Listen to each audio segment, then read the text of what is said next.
বাইরে চলে যা, ওই যে তোর বন্ধু আছে না সুমন, সুমনদের বাসায় গিয়ে কাজ সেরে আয়। যা যা, চলে যা, যা যাবো? যা না, যা। সুন্দর না বাবজান? বল, এই সাপটার বয়স কতদিন হইব? এটার কত হইব? 2 বছরের মতো হইব। এই সাবধান, এটা আবার ছেড়ে দিস না। না না, ছুটবো না, আমি এবার আর সাপ ছাড়তেছি না। এই মেয়ে, এদিকে আসো।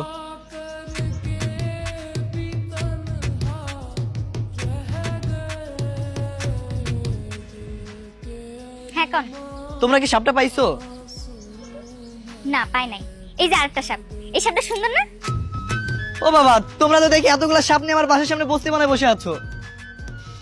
আপনাকে বাড়ির সামনে বানাইছে, কিন্তু আপনাকে জায়গায় তো আর বানাই নাই, এটা সরকারের জায়গা। ও মা, ভয় পাওয়ার কিছু নাই, সাপ কিছু করতো না আপনারা। এই দেখেন, এটা ধরে দেখেন, আপনি মজা পাইবেন।